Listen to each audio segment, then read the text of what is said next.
This is part 2 of the lecture on early Reform movements in the medieval church. During the first part of this lecture, we looked at some monastic reform. We began by talking about the Cistercian order. Then we looked at the military orders. Now we're going to look at the mendicant orders. Now, the word mendicant is a word that refers to people who beg for a living. And so these different orders that we're going to look at are known as the mendicant orders. They were made up of monks and nuns who would beg for their daily provisions. So the first of these mendicant orders that I want to talk about is the Franciscan order. The Franciscan order was founded by Saint Francis of Assisi. And by the way, the current Pope Francis, takes his name from Saint Francis of Assisi. Now, while he was a young man, Francis heard a sermon from Matthew 10:9 about how Jesus's disciples went out without silver or gold. You may recall from studying Matthew chapter 10, this was where Jesus sent out his disciples 2 by 2 to preach throughout Israel, and he gave them some instructions. And one of these instructions was that they were to go out without silver or gold.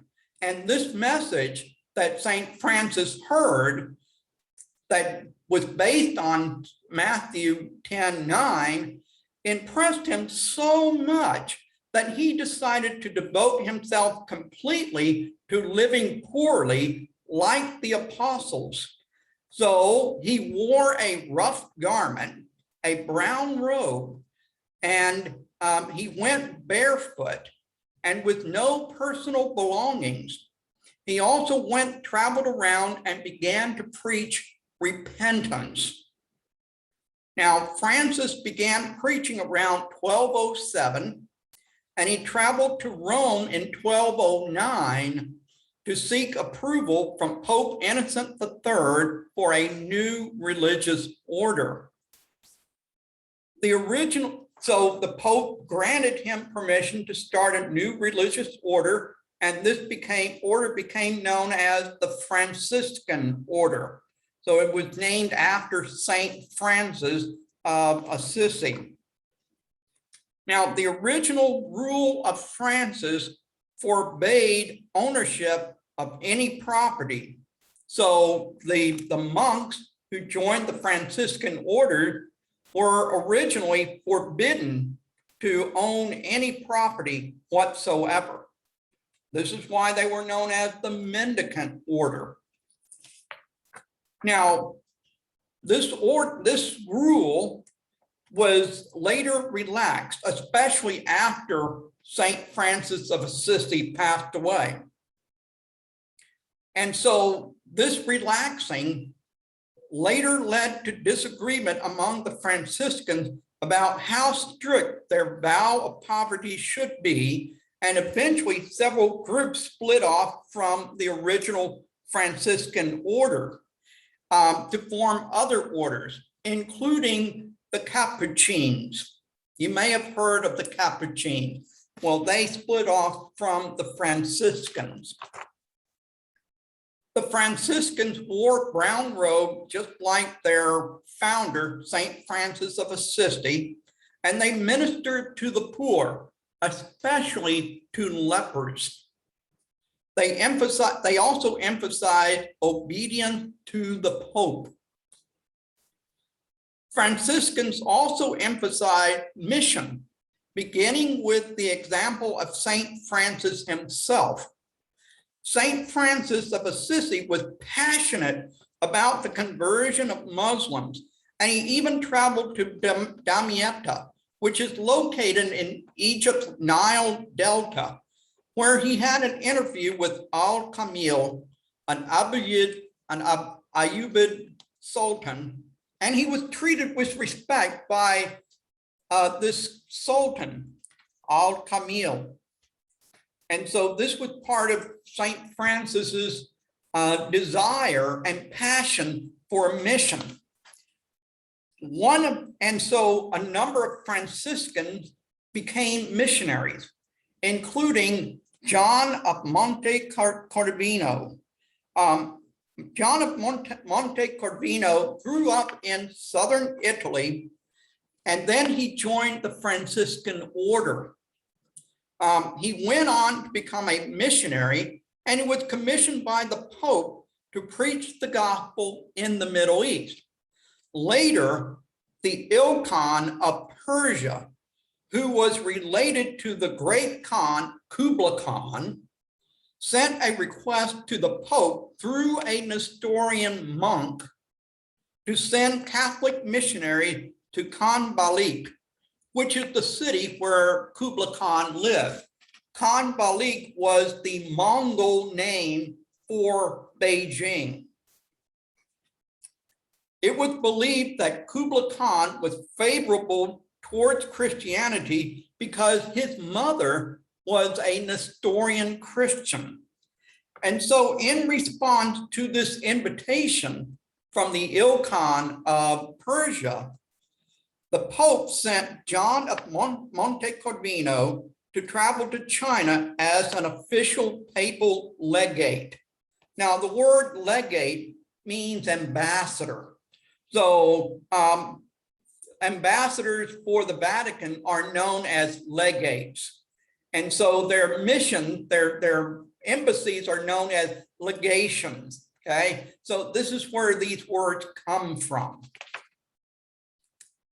After traveling through Persia and India, John of Monte Corvino arrived in Khan Balik, or present-day Beijing, in the year 1294, but he arrived just after Kublai Khan died.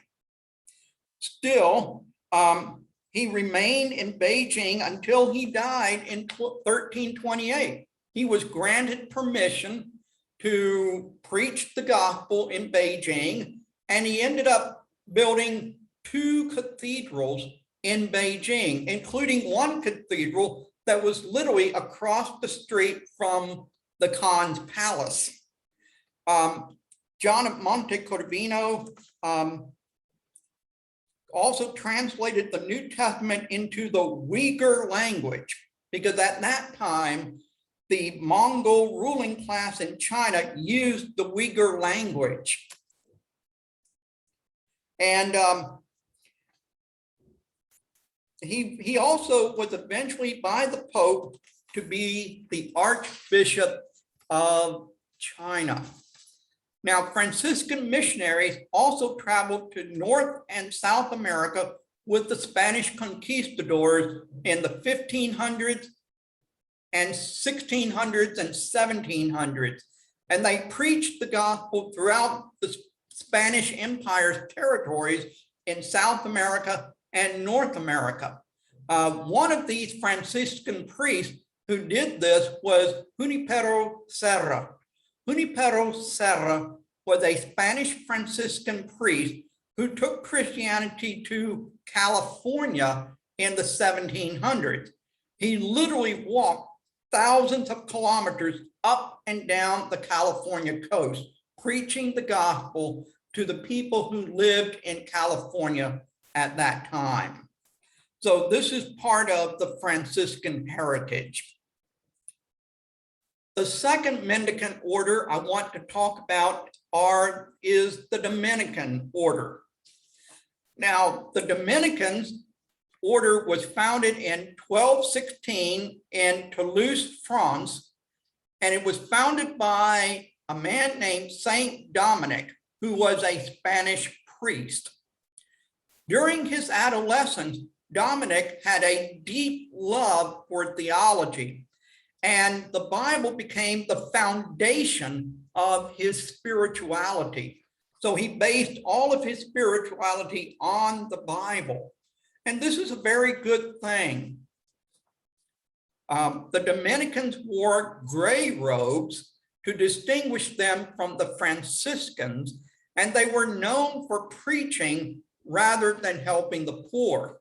So the Franciscans emphasized helping the poor, but the Dominicans emphasized preaching. Now, the Dominican friars are not monks, okay, and therefore they do not live in monasteries. Instead, they are itinerant preachers. Now, the word itinerant means moving from one place to another. So they do not have any permanent residence. They go from one place, they would go from one place to another, preaching the gospel wherever they went. And they also intentionally went out into the world to preach the gospel and to oppose heresy. So they did not want to stay inside monasteries, away from the world. Instead, they were intentional, and they intentionally went out into the world to preach the gospel and to oppose heresy. Now, they also, so because they emphasized preaching, they also emphasized scholarship. And many leading theologians of the Middle Ages came from the Dominican order, including St. Thomas Aquinas and Albertus Magnus. Over the years, the Dominicans have established many schools throughout the world, and as part of their emphasis on scholarship and education. So wherever you go in the world, you are likely to find some kind of school that was started and staffed by the Dominicans. The Dominicans also became involved in efforts to persuade the Albigensians or the Cathars to turn away from their heretical beliefs and return to Catholicism. Now, later, I'm going to give a lecture on the Albigensians, and you will come to understand what their heretical beliefs were. And so the Dominicans tried to persuade them to turn away from their heresies and to return to the Catholic Church. And later, unfortunately, the Albigensians refused to do that, and there was the Albigensian Crusade. Now, in connection with the Albigensian Crusade was also the first instance of the Inquisition. That was the very first time that the Inquisition appeared in Europe. And guess who was part of that first Inquisition? Well, the Dominicans, because the Dominicans were very concerned with fighting heresy and preaching the gospel. And so they became involved in this first Inquisition, and they were also involved in later Inquisitions, such as the Spanish Inquisition. And in fact, during the Albigensian Inquisition, the Grand Inquisitor was Tomás de Torquemada, who was himself a Dominican friar. Okay. Now, so those are some different monastic orders that formed in response to the corruption that existed in the Catholic Church. Now, in addition to monastic reform, there were also lay reform movements. And when we talk about lay people, these are people who are not church officials or monks or nuns.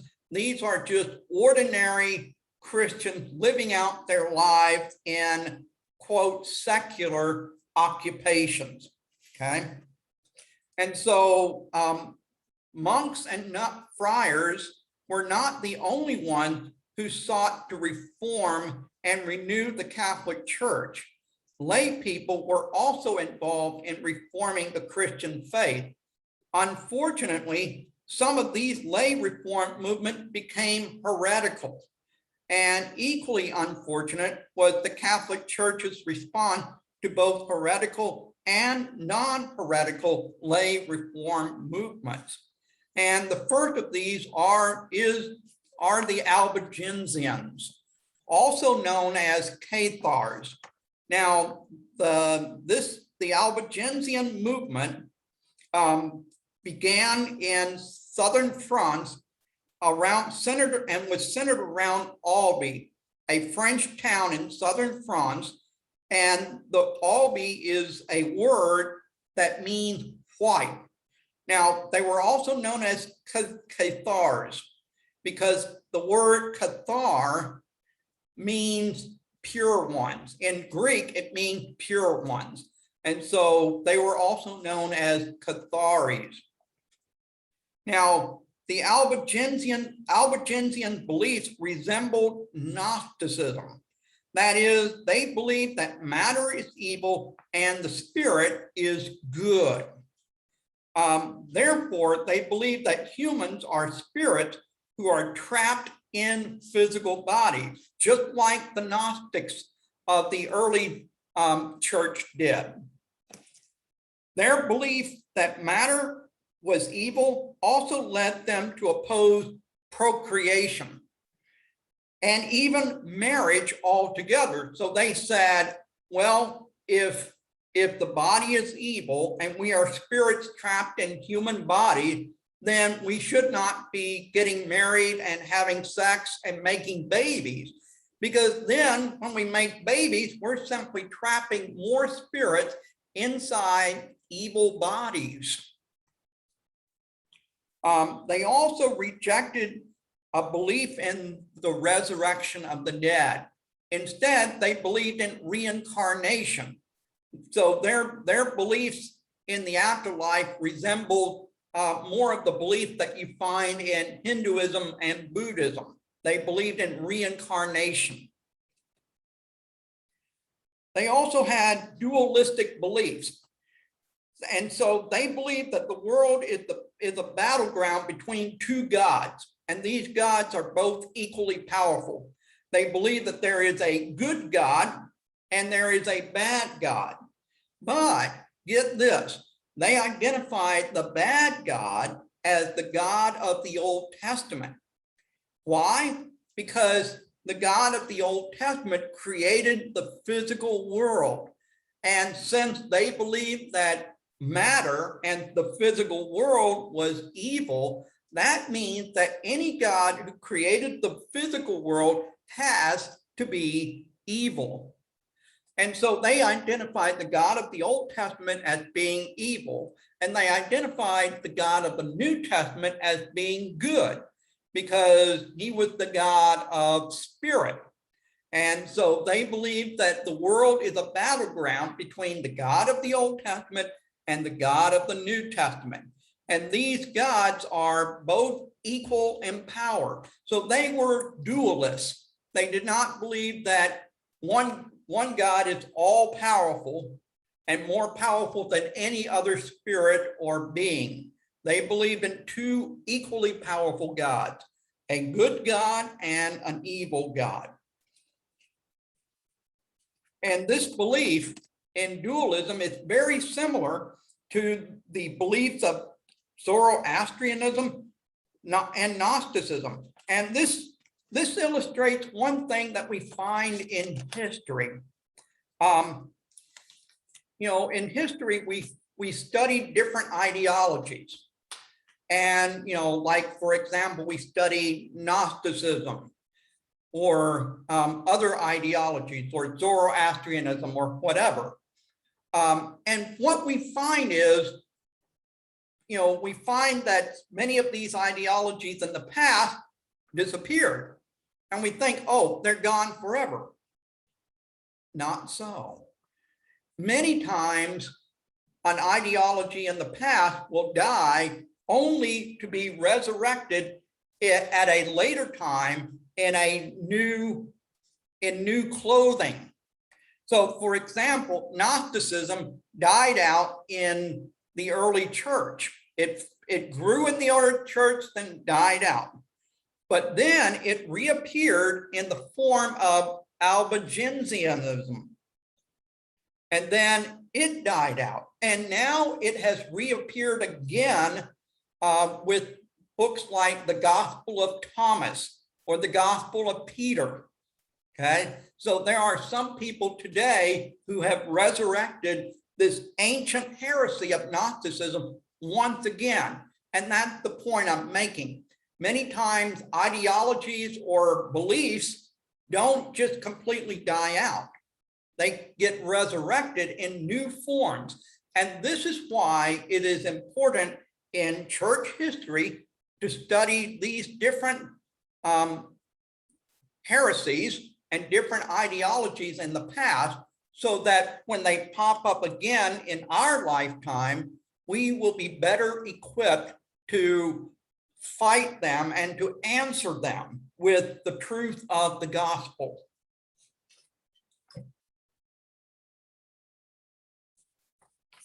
Okay, now, the Albigensians also rejected the sacraments of the Catholic Church, and they believed that salvation came from initiation and asceticism. Again, just like the Gnostics believed that the way to salvation was through secret knowledge. And the way to receive this secret knowledge was to be initiated into their group. That's how what the Gnostics believed. And these Albigensians had a very similar belief. They believed they had to be initiated into these truths so that they could gain this special knowledge and receive salvation. Now, the Albigensian also had different levels of holiness, okay? There were ordinary people who lived everyday lives, and they had one level of holiness. But then you had a second level. These people were known as the perfecti, or the perfect ones. And so they had different levels of holiness. Now, one of the main reasons why Albigensianism was so popular among people in southern France was because of the corruption of church officials who acted and moved with an excessive amount of pomp and ceremony. They also criticized the Catholic Church for selling forgiveness for sins. And we'll see this criticism come up again with Martin Luther, the selling of forgiveness for sins. And so, these people were observing how church officials were living. They saw the corruption in the Catholic Church. And so they knew this corruption was wrong. And so they were looking for a better life. They were looking for a holier way of life. And that was why the Albigensian heresy appealed to them, because the Albigensian heresy promised a holier way of living. Now, the Catholic Church initially responded to the Albigensian movement by sending Dominicans to southern France to reason with them and persuade them to return to the Catholic Church. And I think this is a very good way to deal with heresy. Use reason, show them the errors of their way, and try to use peaceful means to urge them to return to the Christian faith. But this approach failed. And when this approach failed, the Catholic Church used far more forceful measures to get rid of this heresy. Pope Innocent III launched the Albigensian Crusade, which was a 20-year military effort to wipe out the Albigensians. And this was the first crusade specifically directed against heretical Christians rather than against Muslims. And this opened the door later for the Teutonic Knights, whom I mentioned earlier today, for their own crusade against the pagans of the Baltic states. Now, during the Albigensian crusade, entire cities were slaughtered by the Crusaders, which meant that many non-Albigensians were also killed together with the Albigensians. And then once the Albigensian crusade ended, Pope Gregory IX instituted the Inquisition in southern France to uproot heresy among the remaining Albigensians. And again, as I mentioned earlier, this was the first time that the Inquisition was used. Now, there was another lay reform movement known as the Waldensians. Now, this movement was not heretical. It was started by a man named Peter Waldo, and it began in Lyon, France in the year around the year 1170. Around 1170, Peter Waldo experienced a crisis of conscience. Afterward, he sold all his possessions and he began preaching the gospel to others. Now, Waldensians are sometimes called the first Protestants. Why were they called the first Protestants? Well, it's because Peter Waldo wanted to help non-clergy, the lay people, to understand the Bible. And so he began to preach the Bible to others. He also because he wanted everyday people to understand the Bible, he also translated the Bible into the language of Provençal. I don't know if I'm pronouncing that language, the name of that language correctly, but Provençal was the language spoken by the people in the area of Provence, France, okay? And so he wrote this Bible because this was the language that was spoken by the people. Because at that time, the Bible was written only in Latin. And therefore, the Bible could only be read by monks, nuns, and monks and theologians who have been trained to read and write in Latin. And so the ordinary people did not know how to read, write, or speak in Latin.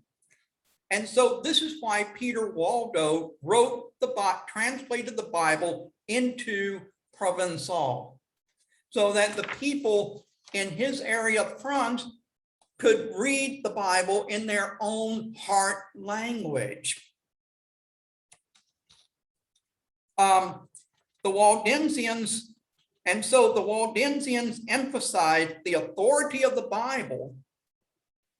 They emphasized traditional creed, the Lord's Supper, and baptism. So they had two sacraments, the Lord's Supper and baptism. So they did not have all 7 sacraments of the Catholic Church. They emphasized these 2 sacraments. The Waldensians also allowed non-clergy to preach, lay people to preach, including both men and women. So I hope you're beginning to see why the Waldensians are sometimes called the first Protestants. They had beliefs and practices that are very similar to the Protestants who came along later. The Waldensians were excommunicated by the Pope in 1187, and they experienced much persecution in the following years. As a result of this persecution, many Waldensians fled to the Alps of eastern France, as well as Piedmont in northern Italy. And in later centuries, the Waldensians were based in Lombardy in northern Italy and went on to spread to Austria and southern Germany, where it influenced the followers of John Hus. Now, later we will learn a bit about John Hus. He was another early Protestant reformer or pre-Protestant reformer. But the followers of John Hus were influenced by these earlier precursors of Protestantism, the Waldensians. Now, the good news is that there are still Waldensians to this day. For example, about 35,000 Waldensians still live in the Alps, where they took refuge when the Catholic Church persecuted them. So let's look at how the Catholic Church responded to these different lay reform movements, because the Catholic Church responded in several different ways. They did not always respond in the same way. They often responded in different ways at different times under different circumstances. So here I've listed 5 different ways that the Catholic Church responded to these different reform movements. The first way they responded to reform movements was sometimes they would adopt these reform movements as the church's own movement. For example, when the Franciscans and the Dominicans formed their orders and began helping the poor and preaching the gospel and trying to fight heresy, some of the popes saw these movements as very beneficial movements that could help the Catholic Church. And so they said, okay, we'll adopt these movements and we'll make them part of the Catholic Church. Now, that was a very positive response. Another approach was to attempt to win people back to the Catholic faith through persuasion. We see this, for example, when the Dominicans were sent to the Cathars to persuade them to return to Catholicism. We also see this approach when Franciscans and Dominicans sent out missionaries to convert Muslims or Mongols or people in other parts of the world to the gospel through persuasion. Okay, so this is another positive response to reform movements. Then there's the third way that the Catholic Church responded to reform movements, and that was to persecute them out of existence. We see this, for example, with the Albigensian crusade, and then the church tried to do the same thing with the Waldensians. Thankfully, the Waldensians survived, but they were still persecuted by the Catholic Church.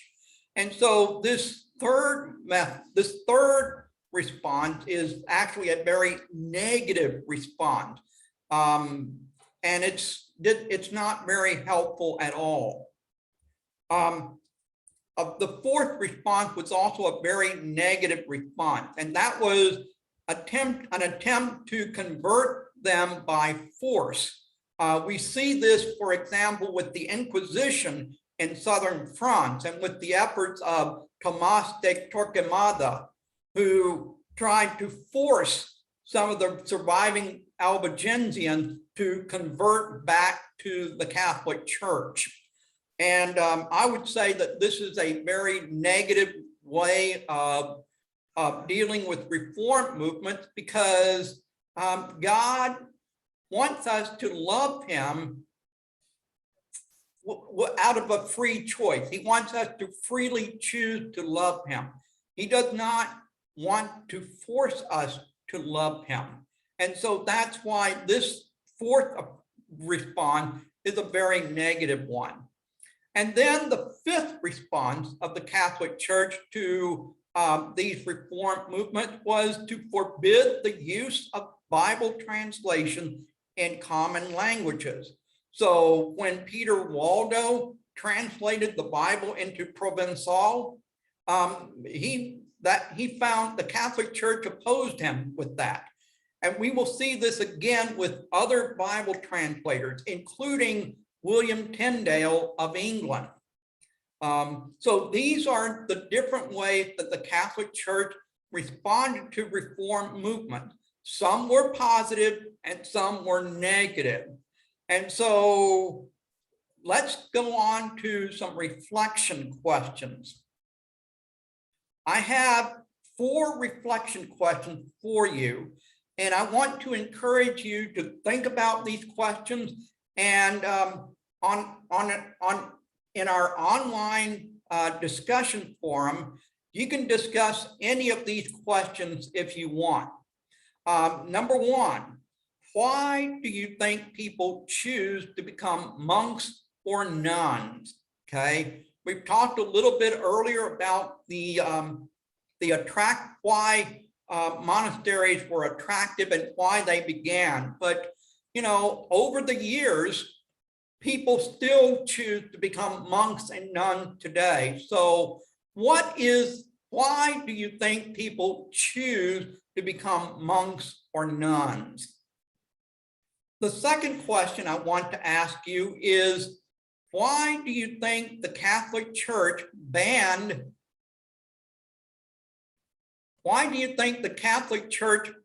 the translation of the Bible into common languages? What justification might they have for doing this? Because they must have had a reason for doing this, because most people do things for a reason. So why did the Catholic Church ban the translation of the Bible into common languages? Okay, so we're not asking whether this is a good idea or not. I think most of us would say this is a bad idea. But instead, the question here is, why did the Catholic Church do this? What justification did they have for doing this? Number 3, why do you think people are attracted to heresies? We talked a little bit about this in one of our earlier lectures, but I want to encourage you to think a little bit more about this. Why do you think people are attracted to heresies? Okay.